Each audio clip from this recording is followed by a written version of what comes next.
Croyez-moi, j'en ai vraiment assez. J'en ai assez de tout. Vous m'écœurez. Mon travail m'écœure. J'en ai vraiment marre de tout. J'en ai marre. J'en ai marre.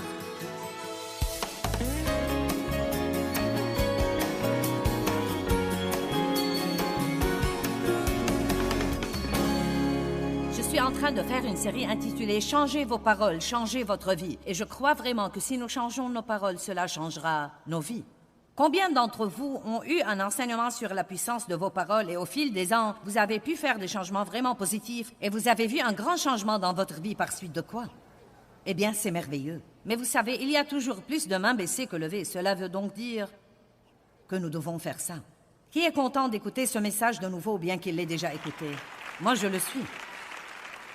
Proverbe 21-23 dit « Qui garde sa bouche et sa langue se protège des angoisses. » Je crois que les mauvaises paroles apportent la destruction dans nos vies. J'ai intitulé ce message « Votre bouche est-elle sauvée ?» J'ai écrit une fois une série entière intitulée « Votre bouche est-elle sauvée ?» car Dieu m'a dit que bien que je sois sauvé, je n'avais pas l'air d'être sauvé. Les gens ne peuvent pas voir nos cœurs, ils voient ce que nous faisons. Ils entendent ce que nous disons. Il est très important que nous soyons de bons représentants de Dieu, car c'est la chose pour laquelle nous avons été oints et mis à part. Quand l'onction de Dieu survient sur nous, elle survient sur nous pour nous consacrer et nous mettre à part pour un but spécial. Et cela veut dire que nous n'avons pas le privilège, et ce n'est pas vraiment un privilège, mais nous croyons parfois qu'il devrait l'être, de vivre comme tous les autres. Combien de nos problèmes sont le résultat de nos paroles? Est-ce que vous écoutez vraiment ce que vous dites ou vous écoutez ce que disent les autres? Car j'ai écrit sur ce sujet et je l'ai étudié très attentivement pendant les 2 dernières années. En fait, j'ai prêté beaucoup d'attention aux choses que les gens disent. Une des choses que les gens me disent tout le temps: « Joyce, je t'aime à mourir. » Eh bien, j'aimerais mieux que vous m'aimiez en vie. Vous savez, pourquoi sommes-nous tellement fascinés par « je suis mort de rire, je t'aime à mourir, oh, croyez-moi, ça a failli me tuer ». Nous ne devons pas dire des trucs comme ça. Si nous croyons que nos paroles sont importantes, nous devons faire attention. Donc, certaines des choses que j'entendais, certains ont vu ceci à la télé. Croyez-moi, j'en ai vraiment assez. J'en ai assez de tout. Vous m'écœurez. Mon travail m'écœure. J'en ai vraiment marre de tout. J'en ai marre. J'en ai marre. J'en ai marre de cette maison. J'en ai marre d'aller au travail, de faire la vaisselle. J'en ai marre des couches. J'en ai marre. Et à propos, vous tous me rendez vraiment folle. Tes enfants me rendent folle. J'ai l'impression que je deviens folle. Et j'ai horreur de nettoyer cette maison. J'ai horreur de rouler dans les embouteillages. Je déteste mon travail, je déteste mes cheveux, je déteste mon corps, je déteste toute ma vie. Et tout ça me tue vraiment. Croyez-moi, je me demande pourquoi nous avons des problèmes. Quelqu'un peut comprendre pourquoi nous avons des problèmes? Je me demande combien de fois dans votre vie que quelqu'un m'aide ici avant que je ne me fasse mal. Combien de fois, même pendant 1 an, nous disons des choses comme ça avant d'apprendre qu'il ne le faut pas. Et Dieu merci, nous pouvons apprendre ce qu'il faut. Vous pouvez arriver au point où vous ne dites plus des choses comme ça. Il n'y a pas moyen que quelqu'un vous amène à dire des choses comme ça parce que vous avez une révélation. Je ne veux pas juste vous donner des informations. Je veux que vous ayez une révélation. Je veux que vous ayez une révélation sur la puissance de vos paroles, comme quoi la mort et la vie dépendent de la langue. Et que certaines de ces choses que nous prenons à la légère et que nous ne croyons pas qu'elles soient importantes sont en fait très importantes, non seulement pour vous, mais encore pour le royaume de Dieu. Dieu nous a donné les paroles et nous devons les dire avec soin. Les paroles sont puissantes. Elles contiennent de la puissance. On peut blesser les autres avec les paroles, on peut les bénir avec les paroles. Vous pouvez soit compromettre votre avenir avec les paroles que vous dites, soit aider votre avenir avec les paroles que vous dites maintenant. Commencez, s'il vous plaît, à dire les choses que vous voulez vraiment avoir. Votre bouche est-elle sauvée? Une des choses que nous faisons avec notre bouche, et c'est un problème beaucoup plus grand que nous ne le croyons, c'est de nous plaindre, nous plaindre, nous plaindre, nous plaindre, nous plaindre, alors que nous devrions louer Dieu et lui rendre grâce, louer Dieu et lui rendre grâce, louer Dieu et lui rendre grâce. Maintenant, qu'est-ce que la louange? La louange, c'est, si vous regardez la définition de la louange, elle dit une narration ou un conte. Et donc la louange est en fait raconter une bonne chose que Dieu a faite pour vous. Si vous voulez louer quelqu'un, vous racontez une bonne chose que cette personne a faite ou vous lui rappelez une bonne chose qu'il a faite. Vous le louez pour un travail bien fait. Si nous allons louer Dieu, et nous savons que la louange est une partie très importante de la parole. La Bible nous apprend, de la première à la dernière page, à louer Dieu, à remplir nos vies de la louange pour Dieu. Et en fait, cela signifie vraiment que nous devons nous rappeler ce que Dieu a fait pour nous. Nous devons y penser, nous devons nous le rappeler, nous devons en parler. Même quand vous sortez avec les autres, pourquoi ne pas essayer de faire quelque chose comme ça? Eh bien, parlez-moi de quelque chose de grand que Dieu a fait dans votre vie. Parlez-moi d'une époque où vous aviez un problème et que Dieu vous a exaucé. Nous devons nous inciter les uns les autres à parler davantage des grandes choses que Dieu a faites dans nos vies et surtout, et je vais vous le prouver de la Bible ce soir, surtout quand nous avions des problèmes. Quand vous avez un problème, la meilleure façon de vous encourager est de remettre le diable à sa place. Au lieu de parler du problème, au lieu de gémir et de se plaindre du problème, c'est de parler de quelque chose de merveilleux que Dieu a fait pour vous dans le passé. Quand vous faites ça, ça encouragera votre foi à croire que Dieu peut le faire encore une fois. S'il l'a fait une fois, il peut le faire encore une fois. Et nous aimons tous penser à ça. Il y a un cantique qui était très populaire intitulé « Il le fera encore une fois ». Et nous pouvons toujours faire venir quelqu'un pour le chanter. Et les gens applaudissent et acclament parce que nous voulons tous croire que ce que Dieu a fait pour nous une fois, il le fera encore une fois, que nous pouvons chercher l'exaucement miraculeux dans nos vies. Mais nous n'allons pas l'avoir par la plainte. La plainte est un péché. Ce n'est pas un petit « oh là là ». C'est un péché. Quand vous vous plaignez de ce que vous avez, vous le gardez. Quand vous vous plaignez, vous restez comme vous êtes. Le mot « se plaindre » veut dire « rester ». Murmurer veut dire « passer la nuit ». Si vous voulez rester là où vous êtes, continuez à ronchonner et à vous plaindre. Mais la louange précède toujours le progrès. Vous m'avez entendu? Si vous vous plaignez, vous allez rester comme vous êtes. Mais si vous voulez le progrès, vous devez louer. La louange et les actions de grâce sont la chose à faire quand vous avez des problèmes. Priez pour la chose pour laquelle vous devez prier et couvrez votre prière de louange d'un côté et d'action de grâce de l'autre côté. Vous pourriez y penser comme à un sandwich. Vous commencez par un morceau de pain et vous commencez par la louange et vous louez Dieu un moment avant de mentionner votre demande. Ensuite, vous mettez la viande sur le sandwich, vous lui demandez ce que vous voulez, puis vous mettez l'autre tranche de pain et c'est vos actions de grâce. Philippiens dit « Réjouissez-vous dans le Seigneur en tout temps ». Je le répète, réjouissez-vous. Ne soyez inquiets de rien, mais en toute chose, par la prière et la supplication et les actions de grâce, faites connaître vos demandes à Dieu.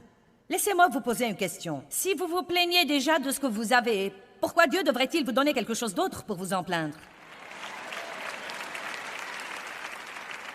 C'est ce qu'il m'a dit un jour. Je priais, mais j'avais beaucoup de plaintes dans ma vie. Et je demandais à Dieu de faire ceci et cela, mais je me plaignais. Et il m'a dit, pourquoi devrais-je te donner quelque chose d'autre pour que tu t'en plaignes? J'aimerais rien faire jusqu'à ce que tu sois reconnaissante pour ce que tu as. Combien d'entre vous aimez les enfants reconnaissants? Combien d'entre vous dites à vos enfants tout le temps, voulez-vous arrêter de vous plaindre? Cessez de vous plaindre. Vous ne savez pas tout ce que j'ai fait pour vous. Eh bien, vous n'êtes jamais satisfait? Je fais beaucoup de choses pour vous et vous ne remarquez même pas ce que je fais. Eh bien, il en va de même pour Dieu. Nous devons arrêter de nous plaindre. Combien d'entre vous admettez qu'il y a probablement très peu de journées qui passent sans que vous ne vous plaigniez de quelque chose? Allez, ne les cachez pas, je veux voir vos mains. Si j'avais dit, voulez-vous un miracle, vous les auriez levées.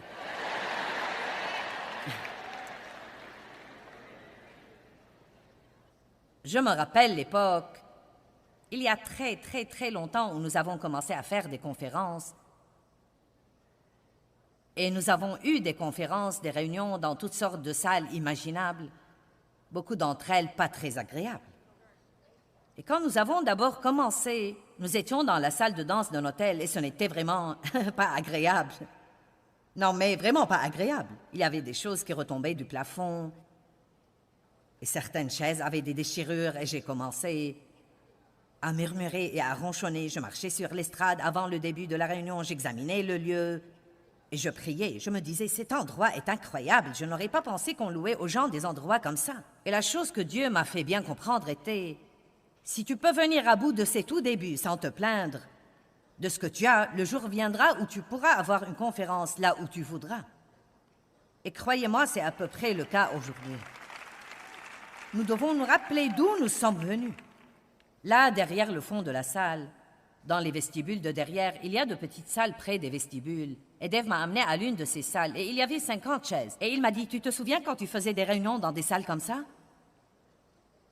Il y a 15 ans, ou peut-être 20 ans, c'est là où j'aurais été. Je n'aurais pas été ici.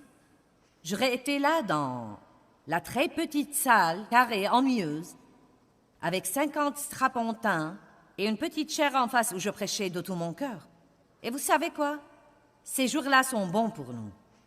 C'est bon de revenir sur ces jours-là. Ne dédaignez pas le jour des modestes débuts et ne vous plaignez pas tout au long des modestes débuts, car si vous ne pouvez pas apprendre à être reconnaissant pour ces choses-là, faites-moi confiance, vous ne serez pas reconnaissant quand Dieu vous donnera plus. Car traverser les périodes difficiles et rester reconnaissant édifie votre caractère. Il développe en vous le caractère pieux dont vous avez besoin pour rester stable quand Dieu vous donnera plus de responsabilités. Le fait de se plaindre est un péché et il ouvre beaucoup de portes à l'ennemi. Et je veux vous encourager. Vous ne croyez peut-être pas que vous vous plaignez tant que ça. Peut-être que vous êtes une personne parfaite qui ne se plaint jamais. Mais je parie que si vous commencez vraiment à vous écouter, vous trouverez toutes sortes de choses dont vous vous plaignez ou contre lesquelles vous murmurez. Les femmes savent bien murmurer. Vous savez ces petits trucs à voix basse. Vous avez demandé vos enfants, arrêtez de vous en plaindre. Vous avez voulu un mari, arrêtez de vous en plaindre. Allez les mecs, vous avez voulu une femme, arrêtez de vous en plaindre. Vous avez voulu une maison, ne vous plaignez pas de devoir la nettoyer. Vous avez voulu cette voiture, ne vous plaignez pas quand vous devez faire les paiements. Vous avez mangé le plat, arrêtez de vous plaindre parce que vos hanches sont plus grandes maintenant.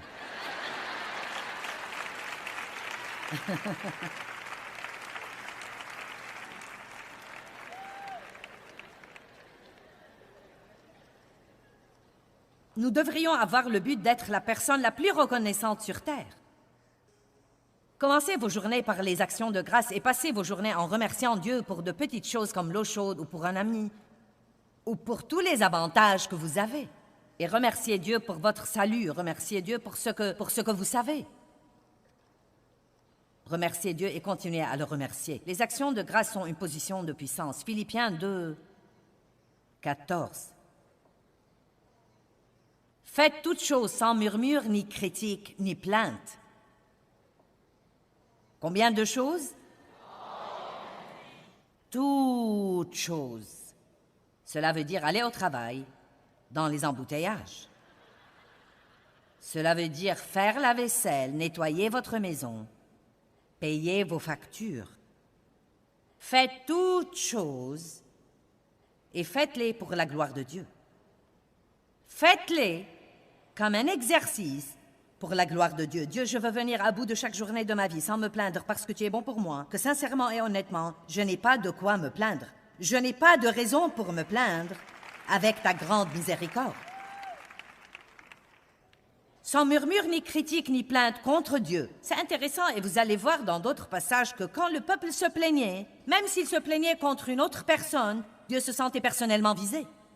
Vous savez pourquoi? Parce que d'un côté de notre bouche, nous disons « Oh, je crois Dieu contrôle le tout.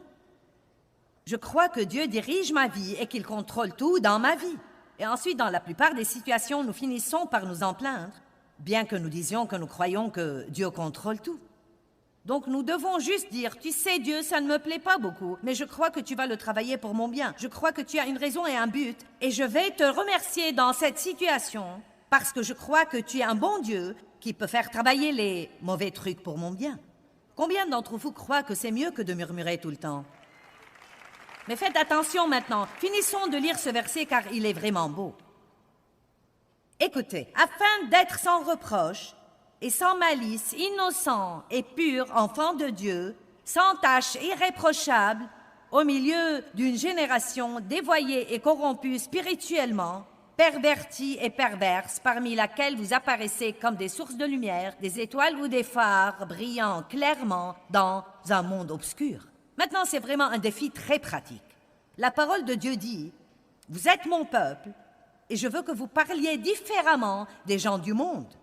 Je veux que vous ayez une attitude différente. Je veux vous entendre dire des choses différentes de tous les autres. Le monde est très obscur. Et donc, commencez simplement par ne pas ronchonner ou critiquer ou se plaindre, et au lieu de cela, allez dans ce monde obscur et devenez une lumière brillante. Devenez la lumière brillante qui me loue et me glorifie pendant que tous les autres murmurent et se plaignent. Combien d'entre vous croient que vous pouvez faire ça pour Dieu?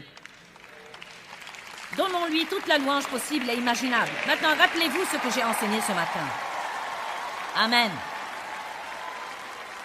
Rappelez-vous ce que j'ai enseigné ce matin, comme quoi, plus nous donnons la louange et les actions de grâce, plus nous disons des choses positives, plus nous accroîtrons notre joie. Donc, devinez quoi? Plus vous êtes reconnaissant, plus vous serez heureux. Et plus vous êtes reconnaissant et que vous le dites, plus les personnes qui vous entourent seront heureux. Au lieu de trouver des choses pour vous plaindre au travail, trouvez des choses pour être reconnaissant. La louange précède le progrès. On dirait que les enfants d'Israël étaient un groupe de personnes plutôt bêtes. Cependant, la plupart de nous sont tout à fait comme eux. Deutéronome dit qu'ils ont passé 40 ans à essayer de faire un trajet de 11 jours. Pourquoi avez-vous erré dans le désert 40 ans pour essayer de faire un trajet de 11 jours? 11 jours tout droit à travers ce désert, depuis l'Égypte jusqu'à la terre promise. Ils ont erré 40 ans là-bas. Dieu a dit, vous avez tourné autour de cette montagne assez longtemps, avancez. Certains sont restés au même endroit assez longtemps dans leur marche avec Dieu. Vous avez esquivé le même problème assez longtemps. Vous avez traversé la même chose encore et encore et encore. Vous êtes toujours vexé par les mêmes trucs encore et encore et encore. Avez-vous remarqué que ça ne bouge pas? Cela pourrait signifier que vous abordez le truc de la mauvaise façon. Si vous vous plaignez chaque fois qu'arrive le truc qui vous embête, commencez à louer Dieu et voyez si cela transportera vos montagnes. La louange va probablement transporter vos montagnes plus que les murmures. Ils ont erré là-bas 40 ans pour faire un trajet de 11 jours. Ils croyaient que c'était à cause de leurs ennemis. Nous croyons toujours que c'est le diable, c'est le diable, c'est le diable.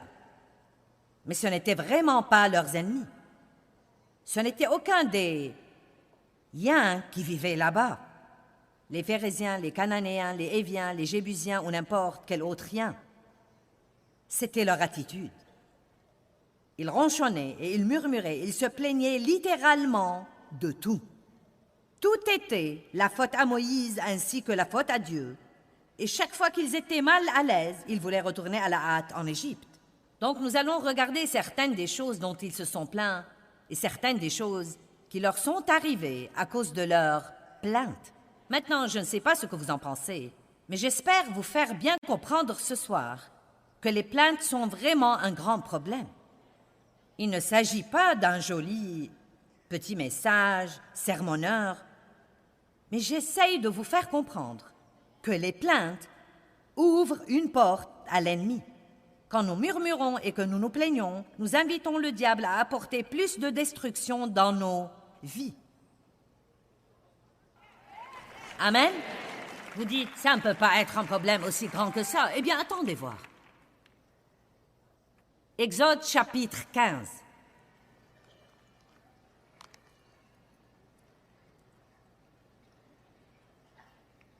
Quelqu'un a dit, eh bien, je ne me plains pas, j'explique.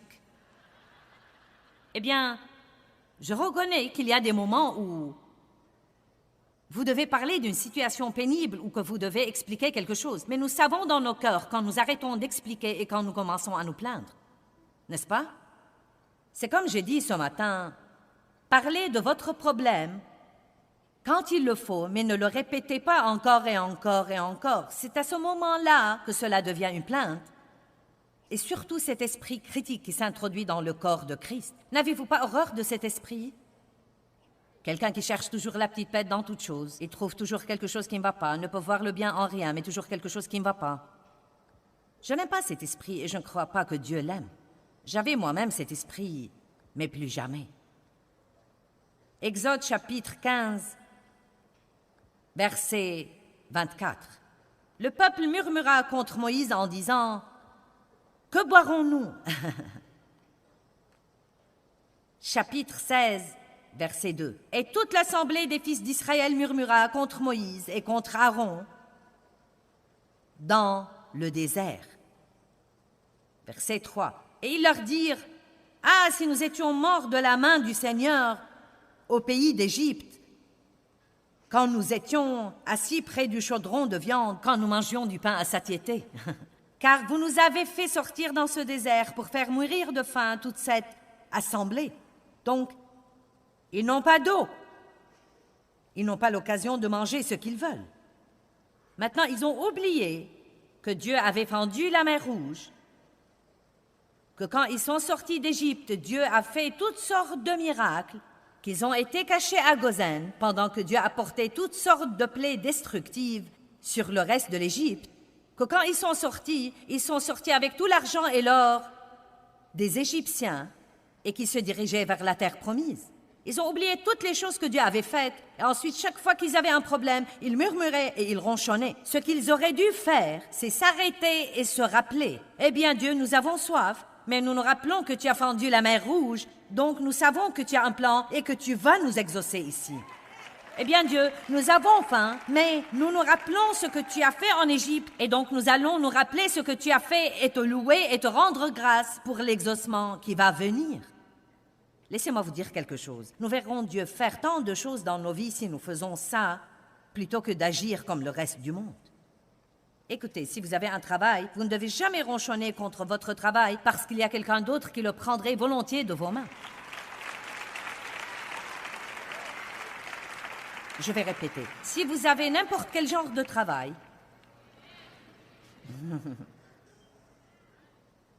je ferais mieux de m'asseoir. Nous devons bavarder. Maman Joyce va bavarder avec vous. Si vous avez n'importe quel genre de travail,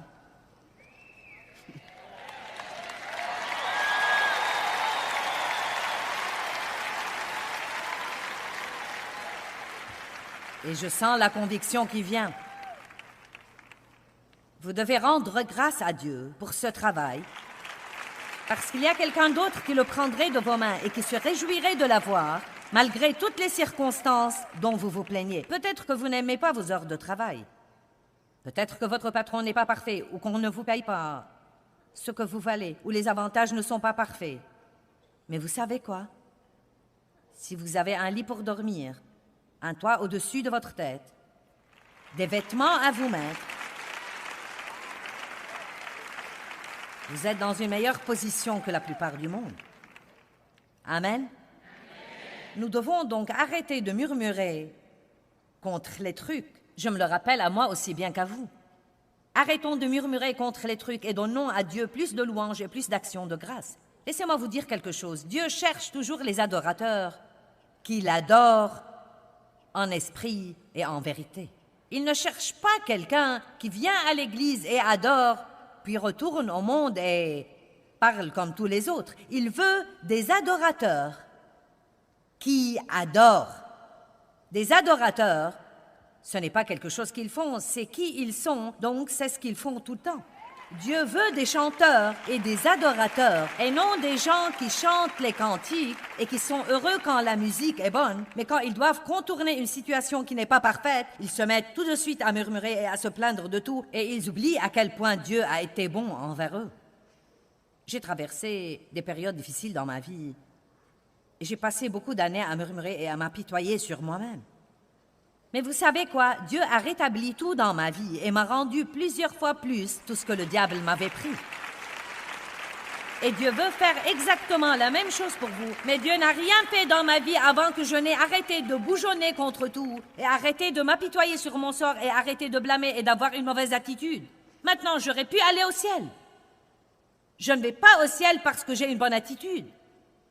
J'ai le salut parce que je crois en Jésus-Christ et je croyais vraiment en Christ, mais je n'avais pas la joie, je n'avais pas la paix, je n'avais pas la victoire et je n'aidais sûrement personne d'autre. Et j'étais malheureuse. Et un chrétien malheureux est une contradiction. Il n'y a aucune raison pour qu'un chrétien soit malheureux. Nous devrions être les gens les plus heureux sur la terre. Amen. Être un pécheur malheureux est une chose. Être un saint malheureux est complètement malséant. Et un des moyens dont nous pouvons nous rendre heureux, plus heureux, c'est de changer notre façon de parler. Eh bien, c'est complètement vrai. Quand nous changeons notre façon de parler, nous nous rendons beaucoup plus heureux. Est-ce que vous dites ce que Dieu dit de vous dans sa parole? Ou est-ce que vous dites tout ce que vous avez envie de dire? Vous devez être d'accord avec Dieu.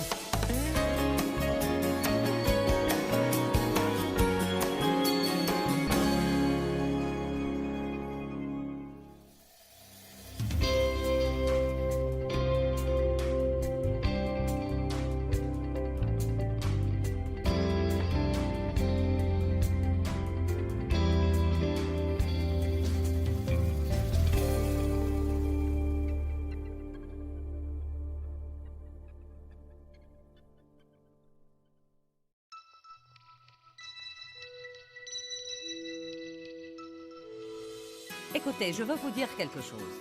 Dieu entend toutes les paroles que nous disons.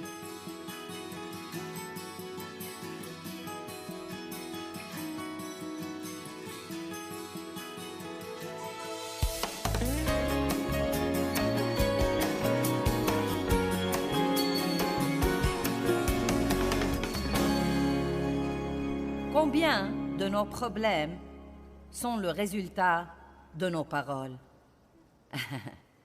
Écoutez-vous vraiment ce que vous dites ou écoutez-vous ce que disent les autres? Car j'ai écrit sur cette question et je l'ai étudiée très attentivement pendant les 2 dernières années. J'ai prêté attention à ce que disent les gens autour de moi. Une des choses que les gens me disent tout le temps, « Joyce, je t'aime à mourir. J'aimerais mieux que vous m'aimiez et que vous restiez vivant. Vous savez, pourquoi sommes-nous tellement fascinés par « Je suis mort de rire. Je t'aime à mourir. Oh, croyez-moi, ça a failli me tuer. » Nous ne devons pas dire des trucs comme ça. Si nous croyons que nos paroles sont importantes, nous devons faire attention. Donc, regardons Nombre 21, 4 à 7.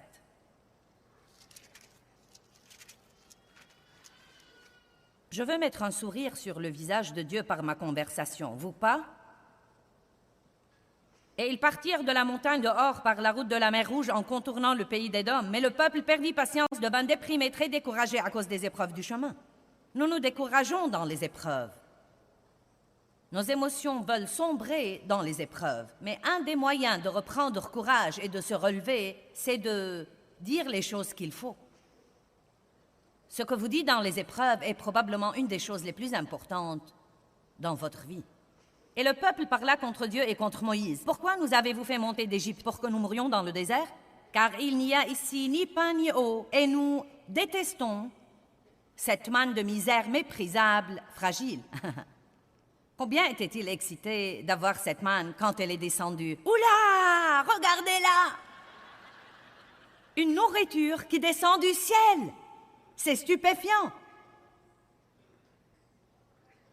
Nous devons rester stupéfiés et non pas être stupéfiés pour quelques instants quand Dieu fait quelque chose de grand. Nous devons rester stupéfiés par les grandes choses que Dieu fait.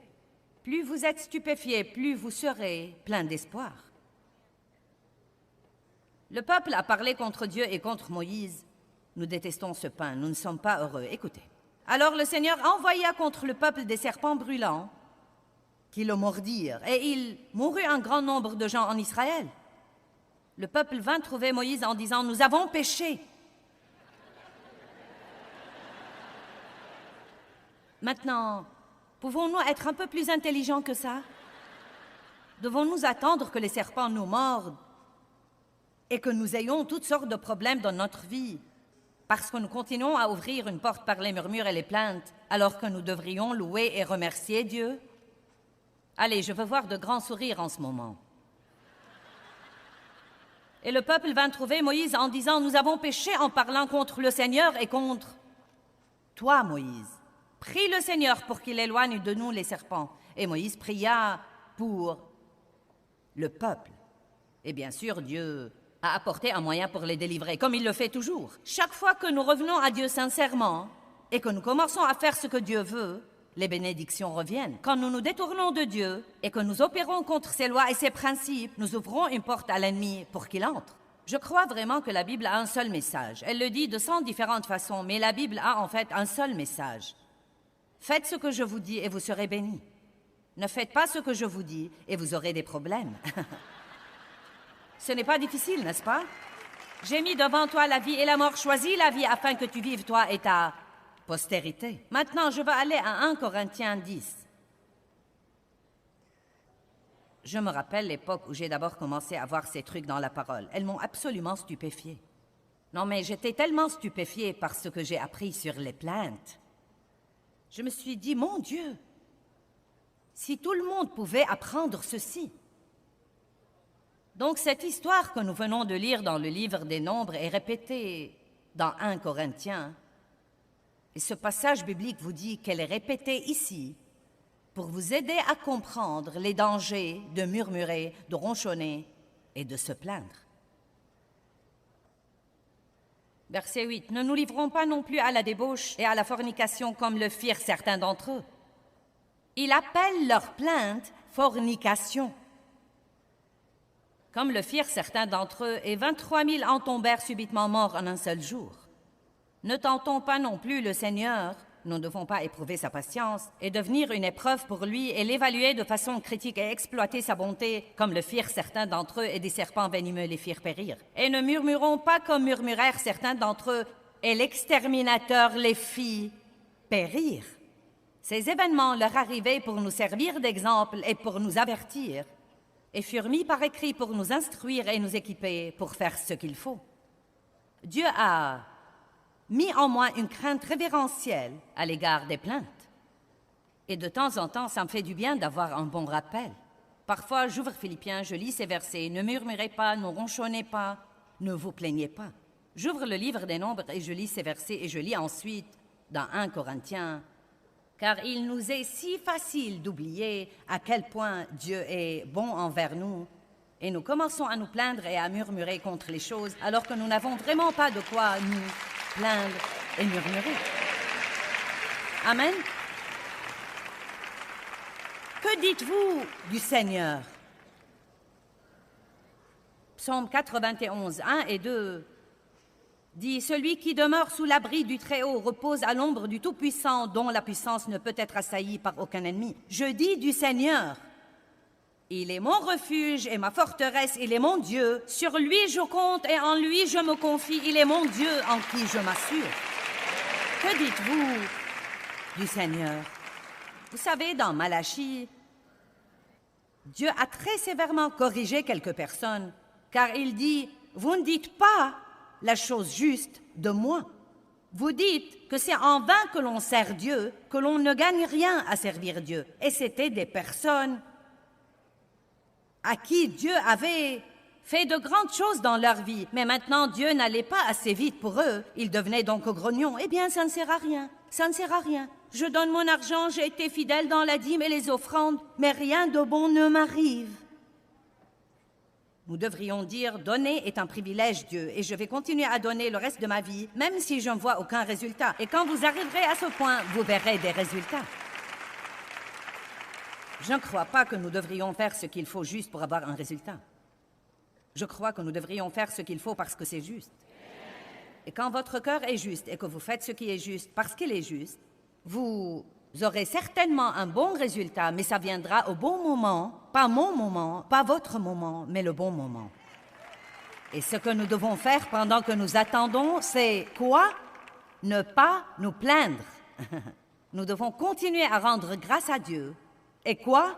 Le remercier parce qu'il travaille dans nos vies. Dis toujours, Dieu, je te remercie de ce que tu travailles dans ma vie. Savez-vous que Dieu garde un livre de souvenirs selon Malachie? Et qu'il entend ce que disent les gens et enregistre les conversations qu'il aime bien. Je vais vous le montrer. Malachie 3. Dieu a-t-il pu enregistrer vos conversations aujourd'hui? Et au déjeuner d'aujourd'hui? Eh bien, vous vous êtes probablement bien comporté au déjeuner d'aujourd'hui, surtout si vous étiez ici ce matin. Et au déjeuner de la semaine passée, comment c'était? Malachie 3,13. Vos propos sont durs à mon égard, dit le Seigneur. Et vous dites, quels propos avons-nous échangés contre toi? Vous avez dit, c'est inutile de servir Dieu. À quoi bon avoir gardé ses observances et marché dans le deuil devant lui?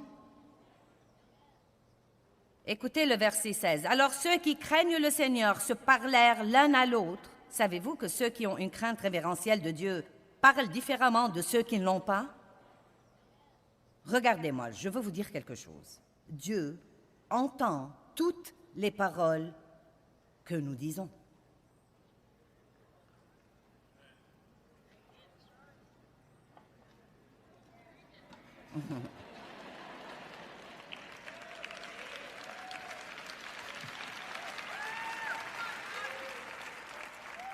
En fait, il sait même ce que nous allons dire et que nous n'avons pas encore dit.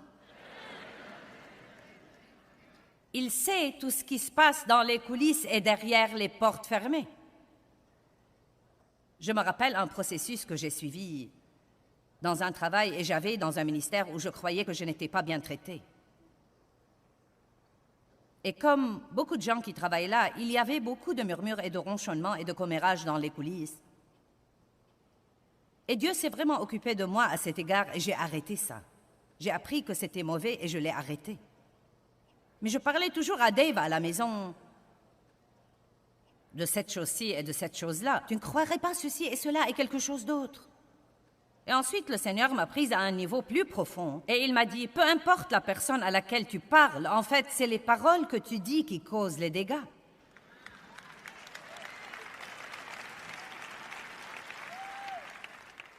Eh bien, certains comprennent ça. Je peux sûrement parler à quelqu'un dans ma famille. Eh bien, est-ce plus juste de se plaindre à quelqu'un dans votre famille qu'à quelqu'un au travail? Est-ce que tu me dis que je ne peux parler à personne? Oui, vous pouvez parler à n'importe qui, mais trouvez quelque chose de convenable à dire si vous voulez que votre vie soit bénie. Et vous savez quoi? Il y a même un moyen de parler de nos problèmes d'une façon positive. Nous pouvons apprendre à dire, vous savez quoi, ce n'est pas facile pour moi et c'est un défi, mais je crois que Dieu travaille et je crois qu'il a un but dans tout ce qu'il fait et je veux venir à bout de ça et garder une bonne attitude et voir ce que Dieu va faire. Je ne veux pas me plaindre et rester dans ma situation. Je veux louer et faire des progrès. Quand Paul et Silas étaient en prison à minuit, ils ne se plaignaient pas à minuit. Ils adoraient et louaient Dieu à minuit. Et probablement, à minuit, ils ne s'attendaient pas à ce que les portes de la prison s'ouvrent brusquement. Ils se disaient dans leur pensée naturelle, c'est trop tard pour ça, nous ferions aussi bien de louer Dieu toute la nuit. Et effectivement, ils ont eu un exaucement. Je crois qu'un peu plus de louanges et peut-être un peu moins de demandes nous apporteront beaucoup plus d'activité dans nos vies. Ceux qui craignent l'Éternel se parlèrent l'un à l'autre. Le Seigneur prêta attention et il entendit. Je suis dans Malachie 3,16. Et un livre de souvenirs fut écrit devant lui en faveur de ceux qui craignent le Seigneur et qui vénèrent son nom. Super. En toute chose, rendez grâce, car c'est la volonté de Dieu à votre égard dans le Christ Jésus. En toute chose, rendez grâce, car c'est la volonté de Dieu à votre égard dans le Christ Jésus. Nous devons apprendre à parler et à parler comme il faut. Vous savez, je descends dans beaucoup d'hôtels et il y a plein de choses dont on peut se plaindre dans chacun d'eux. Une des choses que j'aime vraiment...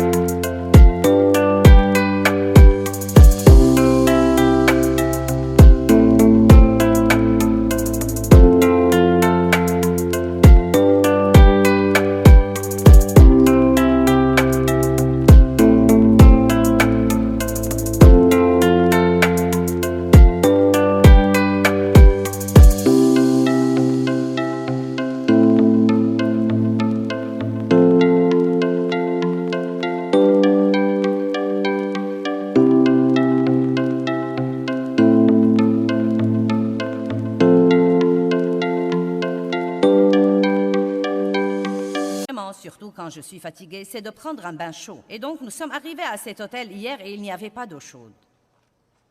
Dieu soit loué. Eh bien...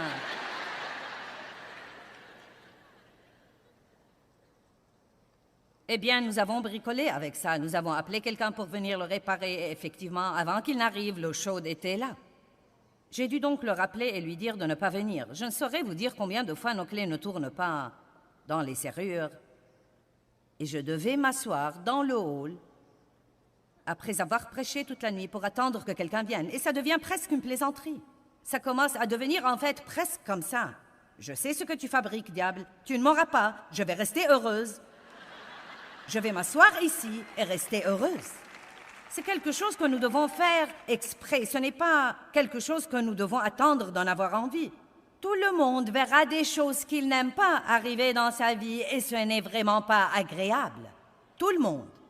Il se peut que quelque chose que vous n'allez pas aimer arrive ce soir. Et bien que vous écoutiez ce message, vous serez tenté de murmurer. Eh bien, croyez-moi, au lieu de cela, ouvrez votre bouche et dites « Dieu, j'ai compris. Je veux réussir à ce test. Je vais réussir à ce test parce que je ne veux pas le passer encore et encore et encore et encore et encore. » Il y a des gens ici dans cette salle ce soir. Je suis sûre que si vous êtes sincère avec vous-même, vous avez causé de grands dégâts à votre vie. Non pas que vous ne puissiez pas vous en remettre, parce que vous pouvez, mais vous avez causé de grands dégâts à vos relations, à votre vie. Vous avez perdu des amis, perdu des relations, vous avez perdu des emplois, simplement parce que vous n'avez pas contrôlé vos paroles. Et il est temps de changer. Tout le monde peut être pardonnable. Mais une fois que nous comprenons et que nous savons que ce que nous faisons est mauvais, je peux vous dire la vérité. C'est un peu dangereux de venir à une réunion comme celle-ci. Vous dites. Pourquoi? Parce que quand vous êtes ignorant, vous avez une sorte différente de grâce que quand vous avez la connaissance et que vous faites ça de toute façon. Celui donc qui sait faire le bien et ne le fait pas commet un péché. Donc vous étiez peut-être désorienté sur ce plan. Eh bien, je ne savais même pas que c'était un grand problème. Eh bien, je vous déclare maintenant que c'est un très grand problème. Un problème énorme, très grand, numéro 1. Vous savez, nous cherchons parfois tous ces grands, mauvais, méchants démons dans notre vie. Eh bien, le diable est ceci et le diable est cela. Je vous dis que vous pouvez avoir un exaucement énorme dans votre vie, juste si vous arrêtez de murmurer et de vous plaindre. Observons un jeûne. Abstenons-nous de toute plainte. Engageons-nous à un jeûne de 30 jours et ne nous plaignons pas du tout pendant 30 jours. Et peut-être qu'à la fin de ces 30 jours, nous aurons une nouvelle habitude. On dit qu'il faut 21 à 30 jours pour se défaire d'une habitude ou pour prendre une habitude. Que diriez-vous d'un jeûne de parole? Que diriez-vous d'un jeûne de plainte? Oh, vous ferez des erreurs. Je ferai des erreurs. Mais Dieu est si bon. Dites, Dieu, je suis désolé, aide-moi. Je suis dans un voyage. Et je fais tout mon possible pour aligner cette bouche sur ta parole. Aide-moi, Dieu, mets une garde à ma bouche de peur que je ne pêche contre toi par ma langue. Aide-moi, Dieu, que les paroles de ma bouche et la méditation de mon cœur soient agréables devant toi. Et par-dessus tout, Dieu, aide-moi à ne pas murmurer et aide-moi à ne pas me plaindre, mais à être reconnaissant et plein de gratitude. Vous savez, quand vous changez, les gens vont croire qu'il y a quelque chose qui ne va pas chez vous. Car vous savez quoi? Les gens ronchonneurs, grincheux, rouspéteurs, grognons sont attirés aux autres personnes qu'ils savent qu'ils peuvent attirer dans leur filet. Et vous devez être le genre de personne que les gens ne prendront même pas la peine de venir à vous. Ils ne prendront pas la peine de venir à vous pour commérer parce qu'ils savent ce que va être votre attitude. Ils ne prendront même pas la peine de venir à vous quand ils veulent raconter des histoires ou être de mauvaise humeur et se plaindre et murmurer contre tout. Laissez-les venir à vous quand ils veulent être encouragés. Laissez-les venir à vous quand ils veulent être élevés et édifiés. Laissez-les venir à vous quand ils sont déprimés et qu'ils veulent que quelqu'un leur remonte le moral. Soyez des lumières qui brillent clairement dans un monde obscur. Prenez la décision que partout où que vous alliez tous les jours, vous répandrez un peu de joie. Et je ne dis pas que vous devez être le genre de personne heureuse, dynamique, dingue. Vous savez, « Oh, le Seigneur soit loué, tout est merveilleux, il n'y a aucun problème. Oui, oui, le Seigneur soit loué. » Parfois, les gens comme ça me tapent sur les nerfs.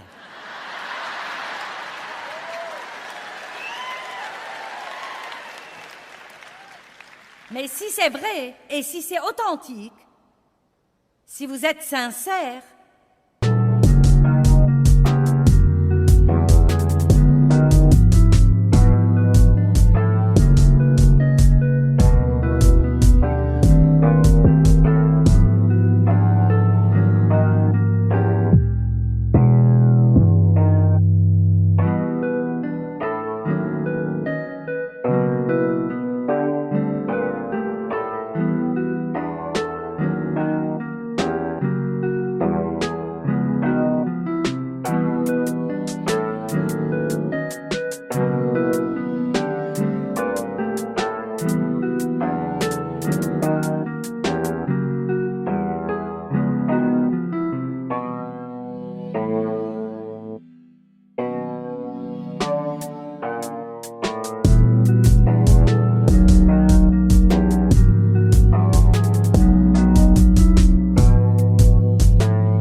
quelqu'un veut vous raconter un problème, ne lui dites pas « Oh, ne me raconte pas ça, tu es négatif ».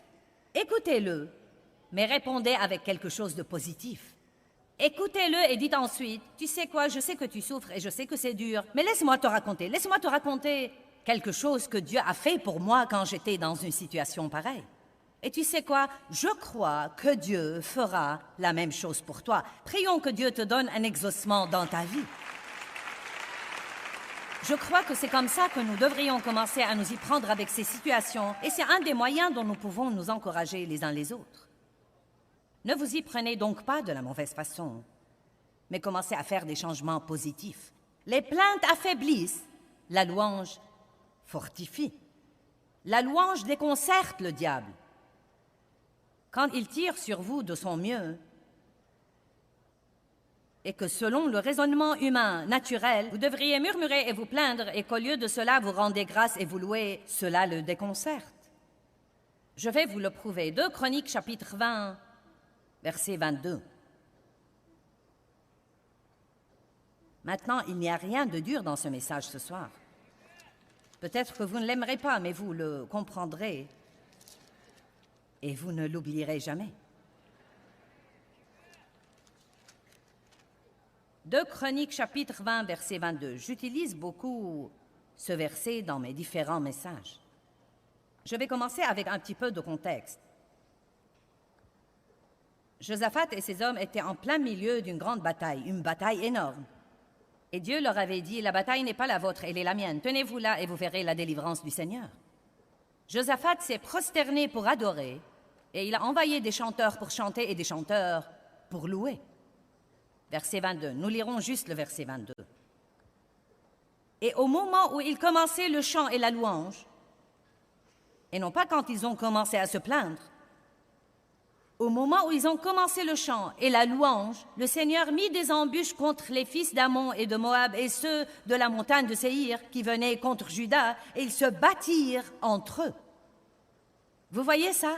Les ennemis étaient tellement déconcertés qu'ils se sont entretués et le peuple de Dieu a été libéré. Vous voyez à quel point c'est puissant? La louange déconcerte l'ennemi. Elle déconcerte absolument l'ennemi. Il y a tant de merveilleux versets sur les actions de grâce et la louange. Faites une étude de Bible de temps en temps sur la puissance des actions de grâce. Ne foncez jamais sur vos ennemis avec les paroles qu'il ne faut pas. Quand vous avez des géants dans votre vie, prenez-vous avec eux comme David s'y est pris avec ses géants. Quand David a voulu faire périr Goliath et que tout le monde autour de lui a commencé à le critiquer, il a fait ce qu'il aurait dû faire. Le roi Saul lui a dit « Oh, tu es trop jeune, tu ne peux pas faire ça » et tous les autres lui ont dit « Tu manques d'expérience ». Les gens aiment vous dire ce que vous ne pouvez pas faire. Amen. Tout le monde m'a dit « Tu ne peux pas faire ça ». Vous ne croiriez pas certains des trucs que les gens m'ont dit au début, et voyant la chose dans le naturel, je ne pouvais pas les blâmer. Mais j'avais entendu de Dieu, et quand vous entendez de Dieu, vous pouvez faire des choses qui vous stupéfieront absolument à vous et à tous les autres.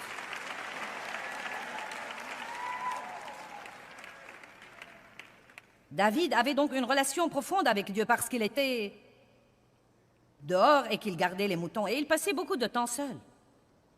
Ne vous faites pas de reproches si vous passez beaucoup de temps seul dans votre vie en ce moment. Ne soyez pas trop prompt à vouloir trop d'amis. Peut-être que Dieu vous a mis dans cette situation parce qu'il vous forme pour quelque chose de grand et que vous devez avoir ce temps pour vous approcher vraiment de lui. David s'était assez approché de Dieu qu'il a cru qu'il pouvait faire périr le géant. Et tout le monde lui a dit « Tu ne peux pas faire ça ». Et vous savez ce que David a fait tout de suite? C'est dans 1 Samuel 17. Il a dit, eh bien, vous savez, une fois quand j'étais dehors, j'ai tué un ours. Et une autre fois, j'ai saisi un lion par la gorge, je l'ai frappé et je l'ai tué. Et si j'ai pu tuer cet ours, et si j'ai pu tuer ce lion, Dieu va m'aider à faire périr ce géant. Et c'est exactement comme ça que nous devons nous comporter. Je sais que beaucoup d'entre vous avez des géants auxquels vous faites face. Ne foncez jamais sur vos géants avec les paroles qu'il ne faut pas dans votre bouche. Laissez-moi vous montrer ce que David a dit aux géants comme il fonçait sur lui. 1 Samuel 17. Goliath fait face à David. David fait face à Goliath. Et Goliath raille David et lui dit qu'il ne peut absolument pas le blesser. David dit aux Philistins, « Toi, tu viens à moi armé d'une épée, d'une lance et d'un javelot, et moi je viens à toi armé du nom du Seigneur des armées, du Dieu des lignes d'Israël que tu as défié. Aujourd'hui même le Seigneur te remettra entre mes mains, je te frapperai et je te décapiterai. Aujourd'hui même je donnerai les cadavres de l'armée philistine aux oiseaux du ciel et aux animaux de la terre. Et toute la terre saura qu'il y a un Dieu dans les cieux, et toute cette assemblée saura... »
vous pigez? Oh oui, géant, eh bien, laisse-moi te dire ce qui va arriver. Laisse-moi te prophétiser ton avenir. Et toute cette assemblée saura que ce n'est ni par l'épée ni par la lance que le Seigneur donne la victoire, mais le Seigneur est le maître de la guerre et il vous livrera entre nos mains. Et tandis que le Philistin s'est branlé pour affronter David, j'aime ça. David courut à toute vitesse pour se placer et affronter le Philistin. Et il a décapité le géant et il a remporté la victoire. Et croyez-moi, vous pouvez décapiter votre géant et vous pouvez remporter la victoire dans votre vie, quel que soit le genre de bataille dans laquelle vous êtes, si vous apprenez à garder les paroles qu'il faut dans votre bouche. Croyez-moi, il y a eu des moments où j'ai dû m'asseoir quelque part et m'accrocher à la chaise. J'avais tellement mal et je disais, Dieu, je te loue, je te remercie. Je crois que tu travailles en moi. Je vais dire ce que je crois vraiment que tu veux que je dise. Peu importe, aussi difficile que ce soit. J'ai fait ça les larmes ruisselant de mes yeux. Et si vous êtes vraiment déterminé à être une lumière brillante pour Dieu, vous aurez de merveilleux exaucements dans votre vie. Allez maintenant, louez Dieu. Eh bien, c'est complètement vrai. Quand nous changeons notre façon de parler, nous nous rendons beaucoup plus heureux. Est-ce que vous dites ce que Dieu dit de vous dans sa parole? Ou est-ce que vous dites tout ce que vous avez envie de dire? Vous devez être d'accord avec Dieu.